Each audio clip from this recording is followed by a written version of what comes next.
9th कक्षा में आज हम 10वां चैप्टर पढ़ेंगे वृत्त।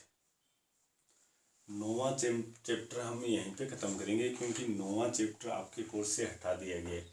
तो सबसे पहले एक कोर्स के बारे में ये ध्यान रखें, हटाए गए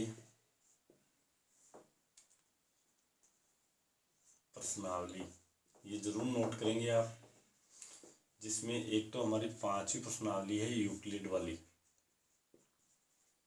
यूक्लिड की ज्योमितीय अवधारणा, ये चैप्टर हटा दिया गया है।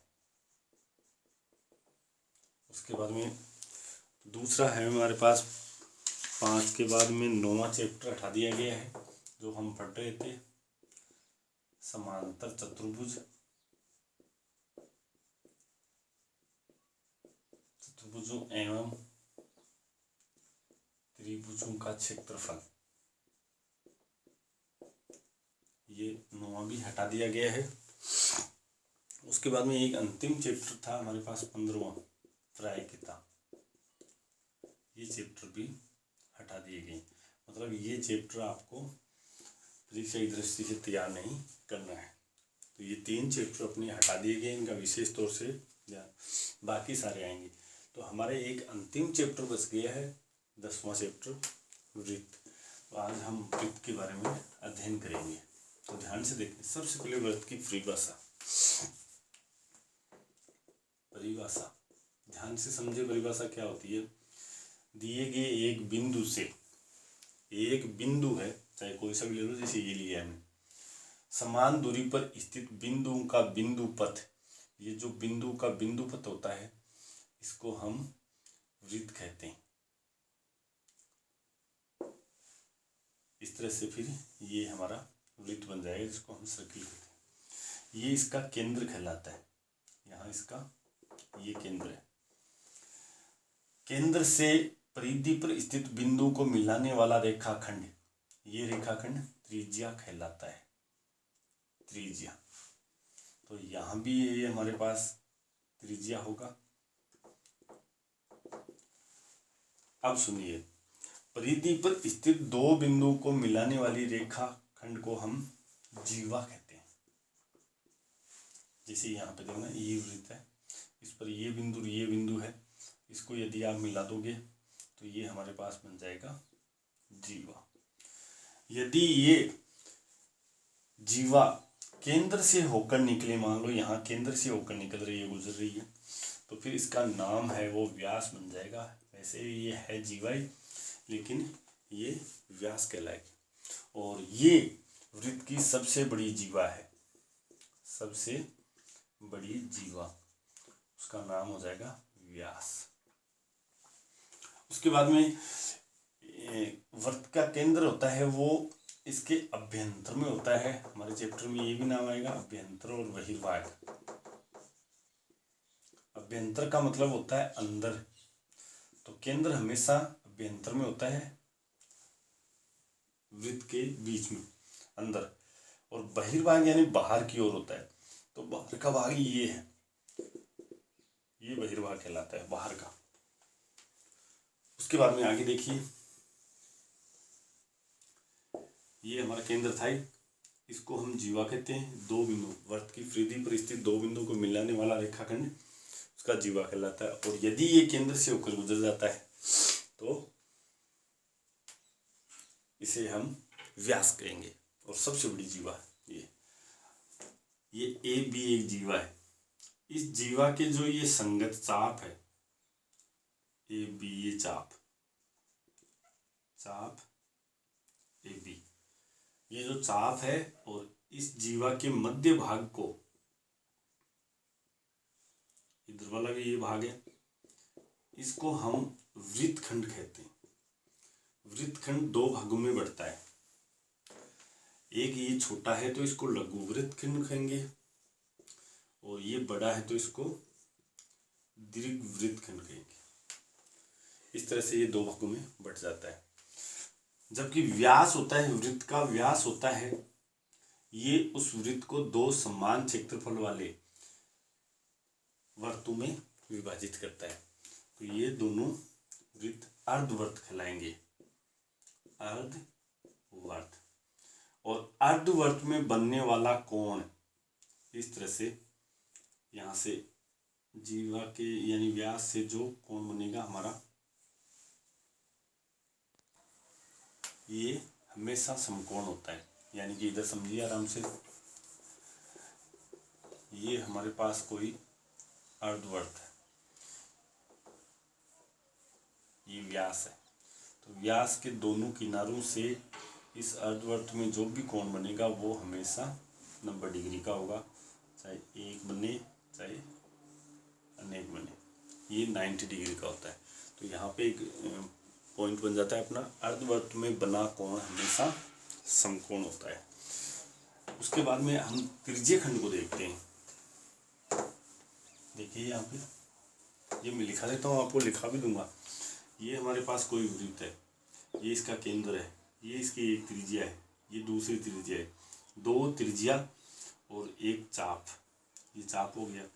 इसके बीच के भाग को हम त्रिज्यीय खंड कहते हैं। तो त्रिज्यीय खंड की परिभाषा होता है, वर्त की दो त्रिज्या व संगत चाप के मध्य भाग को हम त्रिज्यीय खंड कहते हैं। इसमें भी लघु और दीर्घ दो होंगे।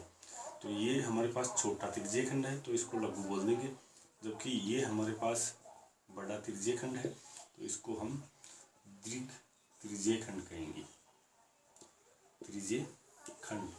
इसमें एक बात का विशेष तौर से ध्यान रखें, जैसे ये हमारे पास वृत्त है, ये इसका केंद्र है, ये एक जीवा है, तो ये वृत्त खंड हो गया। इस वृत्त खंड में जो भी जितने भी कोण बनेंगे वो सारे के सारे समान बनेंगे।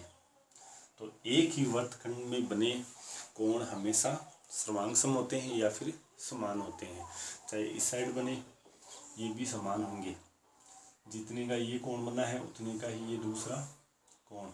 लेकिन उसमें शर्त ये होनी चाहिए, जीवा के दोनों किनारों से और उस संगत चाप के बीच का कोण होना चाहिए। इस तरह से है ये वृत्त से संबंधित। अभी यहाँ पे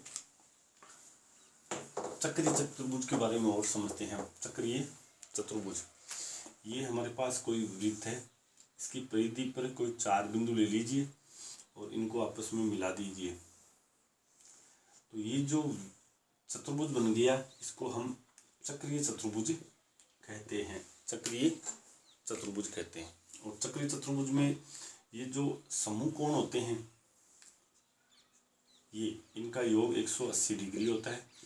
तो चक्रीय चतुर्भुज के समूह कोण समपूरक होते हैं, ये इसकी परिभाषा हो जाएगी। आमने सामने के कोणों का योग इसमें 180 होता है, ये विशेष तौर से ध्यान रखें। आइए कुछ महत्वपूर्ण बिंदु है वो हम नोट कर लेते हैं। इनको आप फिर नोटबुक में नोट करेंगे और इनको याद करोगे अच्छी तरह से। 10वां चैप्टर है महत्वपूर्ण बिंदु, जिसमें पहला है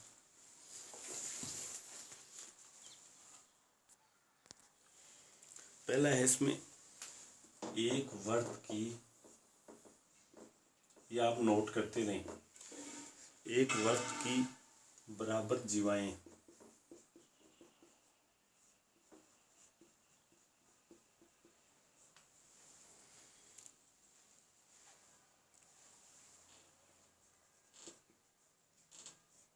केंद्र पर बराबर कोण बनाती है, बराबर कोण बनाती है। उसके बाद में दूसरा, यदि जीवा की लंबाई बराबर होगी तो वो केंद्र पर यदि कोण बनाएंगे तो वो समान होगा। दूसरा है यदि किसी वर्त की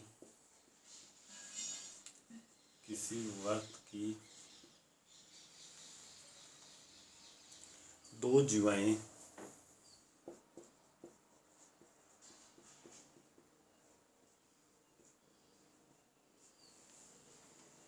केंद्र पर बराबर कोण बनाए तो जीवाएं बराबर हो। ये भी इसी का विपरीत होगा। यदि दो जीवाएं हैं, केंद्र पर दोनों समान कोण बनाए तो दोनों जीवाएं क्या होगी, आपस में बराबर होगी। तीसरा है किसी वर्त के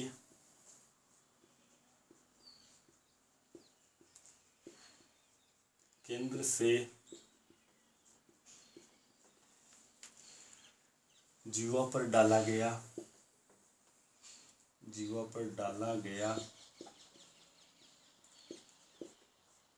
लंब उसे समद्विभाजित करता है, उसे समद्विभाजित करता है। ये विशेष तौर से ध्यान रखें। देखो ये हमारे पास कोई सर्किल है, इसमें ये केंद्र है, ये कोई जीवा है।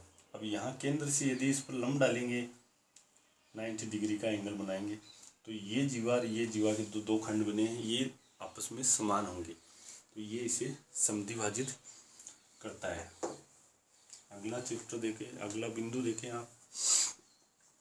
चौथा, केंद्र से होकर जाने वाली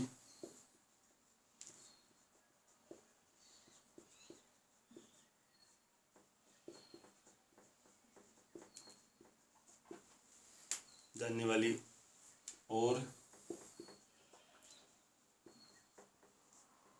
किसी जीवा को समद्विभाजित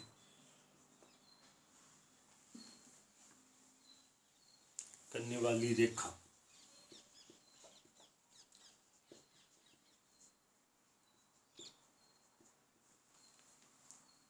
जीवा पर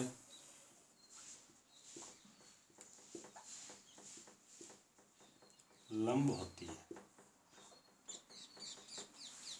यदि वो जीवा को समद्विभाजित कर रही है तो वो जीवा पर लंबी यानी 90 डिग्री का कोण भी बनाएगी। पांचवा देखिए, 3 असंरेखीय बिंदु से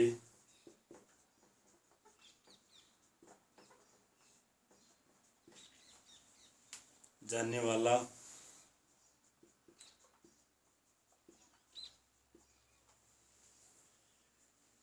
एक और केवल एक वर्त होता है। 6 नंबर का देखिए, एक वृत्त की बराबर जीवाएं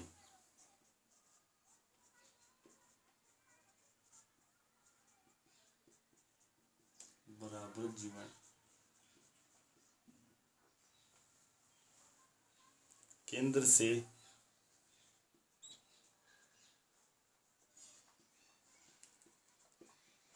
समान दूरी पर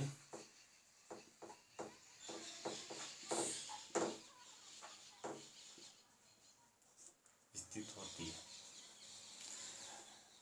एक वृत्त होता है, उसमें जीवा चाहे कितनी भी हो, यदि उन जीवा की लंबाई समान है तो वो केंद्र से भी समान दूरी पर स्थित होगी। उसके बाद में 7वां देखिए,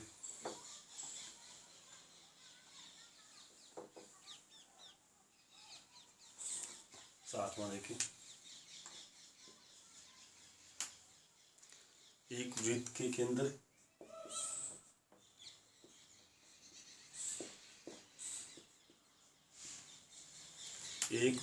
केंद्र से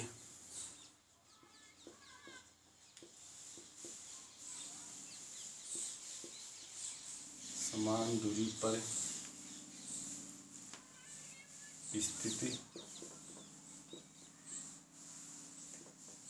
जीवाएं बराबर होती है।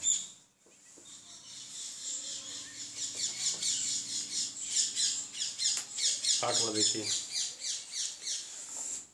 8 अच्छा है, यदि किसी वर्त यदि किसी वृत्त के दो चाप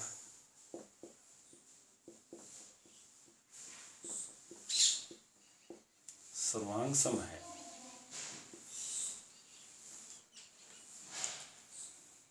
तो उनकी संगत जीवाएं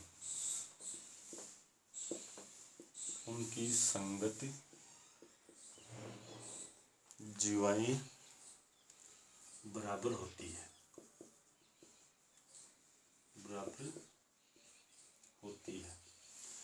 यानी कहने का मतलब ये, यदि दो चाप यदि बराबर लंबाई के, समान सम का मतलब यहाँ बराबर होगा, बराबर है तो उनकी जीवाएं भी बराबर होगी। और इसका विलोम और विलोमतः यदि किसी वृत्त की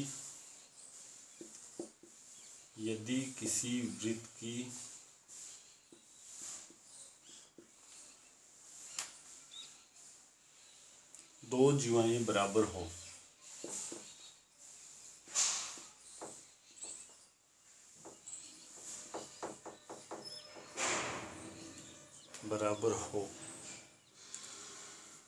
तो उनके संगत चाप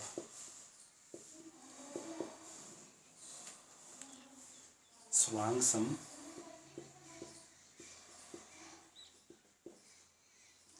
होते हैं। 9वां देखिए,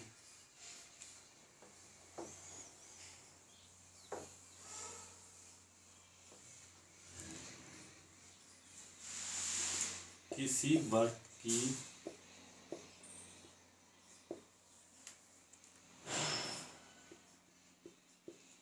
सर्वांग सम चाप केंद्र पर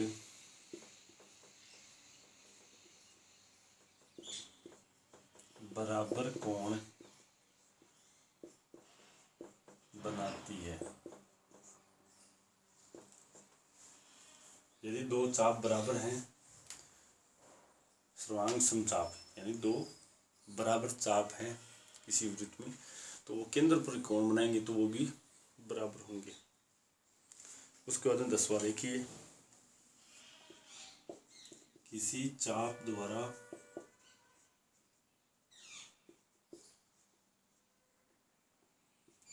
केंद्र पर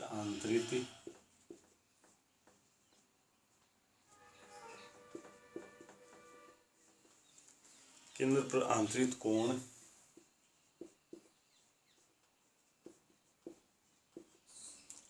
उसके द्वारा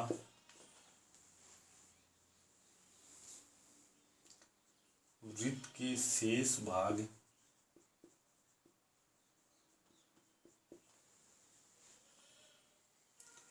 के किसी भी बिंदु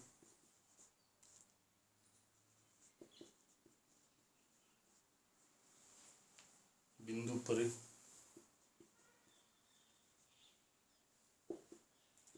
आंतरिक कोण का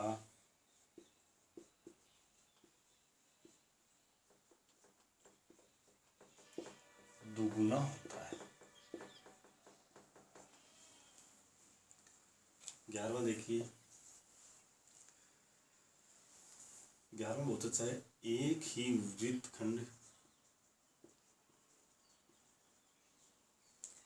में बने कोण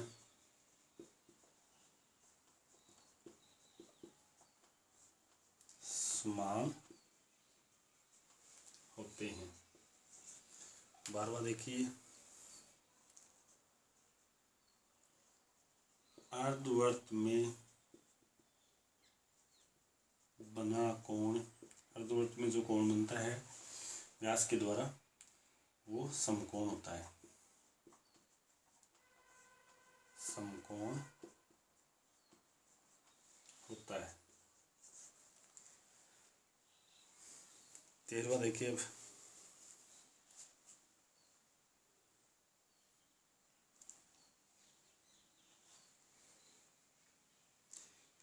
यदि दो बिंदु को मिलाने वाला रेखाखंड, ये अच्छा है, यदि दो बिंदु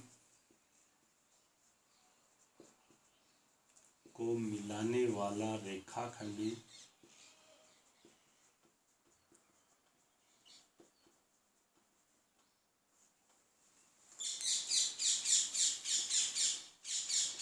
उसको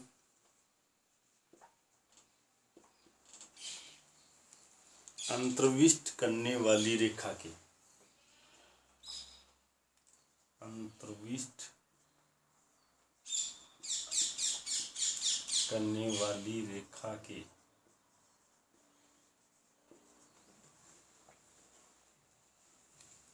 एक ही ओर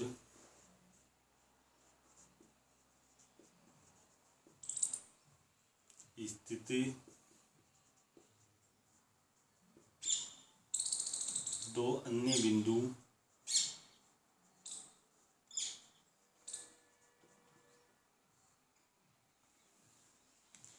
पर समान कोण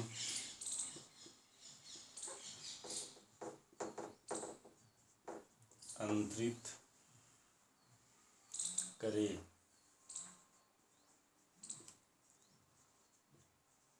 तो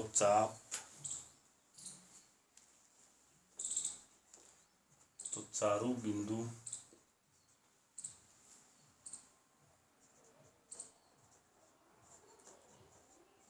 एक ही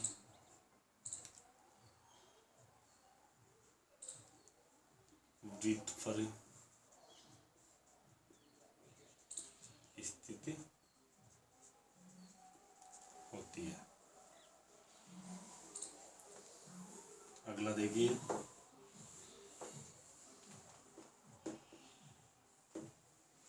चौदह नंबर का देखिए,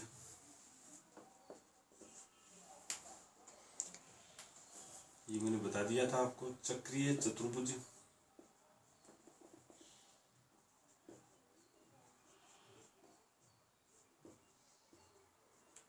के सम्मुख कोण संपूरक है, यानी दोनों का योग 180 डिग्री होते हैं। और 15वां है अंतिम, यदि किसी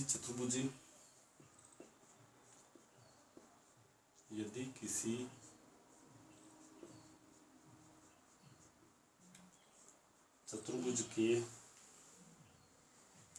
सम्मुख कोणों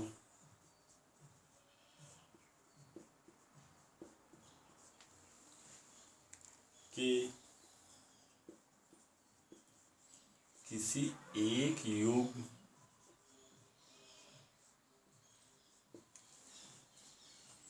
का योग 180 डिग्री हो तो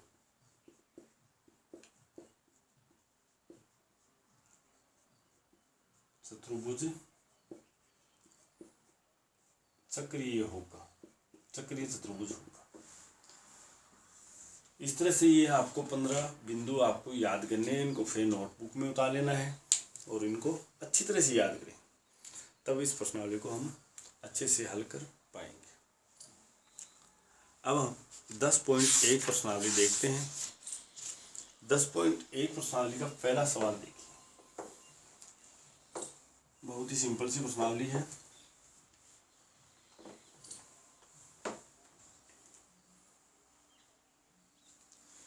पहला सवाल इसमें है, खाली स्थान भरिए, यानी रिक्त स्थान की पूर्ति करनी है। पहला इसमें दिया है, पहले का पहला, वृत्त का केंद्र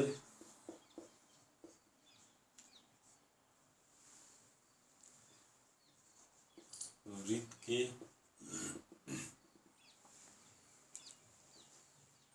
में स्थित है। अब यहाँ पे आपको दो ऑप्शन दिए गए, बहिर्भाग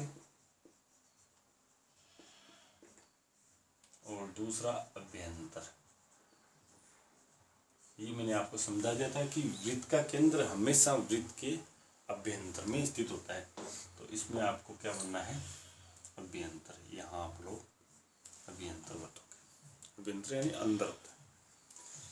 दूसरा देखिए, एक बिंदु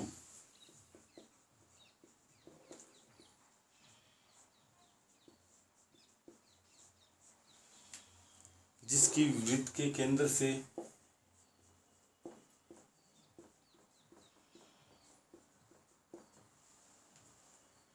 दूरी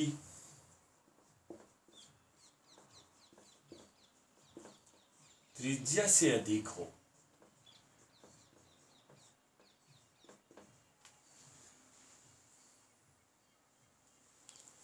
वृत्त के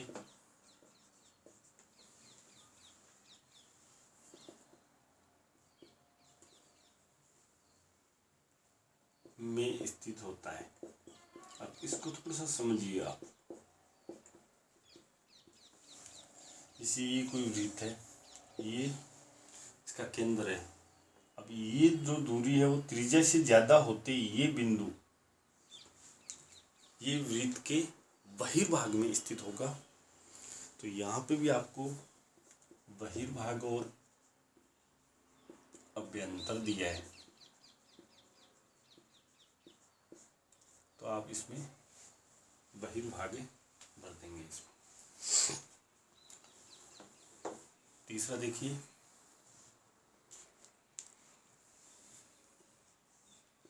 वृत्त की सबसे बड़ी जीवा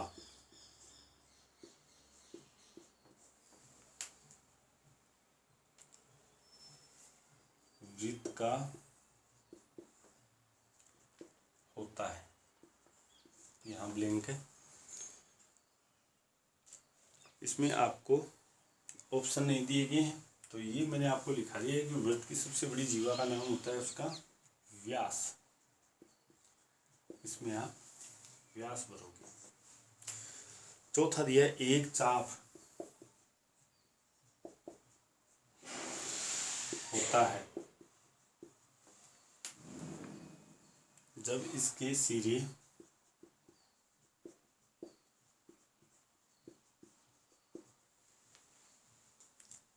एक व्यास के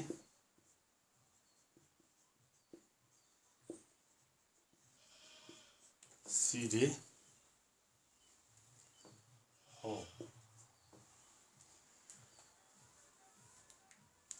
अब यहाँ थोड़ा सा ध्यान में, एक चाप, उस चाप का नाम क्या होगा जब इसके सिरे एक व्यास हो। तो यहाँ देखिए, जैसे मान लो ये हमारे पास है और ये एक व्यास है, ये वृत्त था, इसका व्यास ये एक चाप, इस चाप को लेना है आपको जो व्यास के सिरे तक हो। इस वृत्त को हम क्या कहते हैं, अर्धवृत्त। यहाँ पे आपको बनना है अर्धवृत्त। पांचवा देखिए,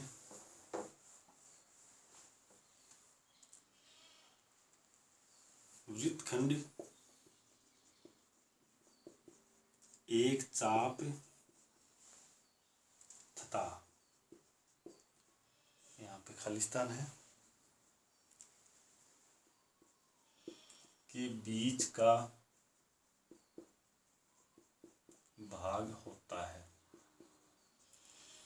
तो ये वृत्तखंड की बात हो रही है। तो वृत्तखंड देखो, एक तो चाप यहाँ से लेके यहाँ तक एक चाप ले लेते हैं, ये चाप, और एक ये जीवा होती है। तो जीवा और उसके जो संगत चाप है उसके बीच का भाग होता है। तो यहाँ पे हम जीवा लिख दो या संगत जीवा, जीवा है। उसके बाद में इसमें अंतिम देखिए, पहले का अंतिम छठा, एक वृत्त जिस तल पर स्थित है, एक वृत्त जिस तल पर स्थित है उसे भागों में विभाजित करता है।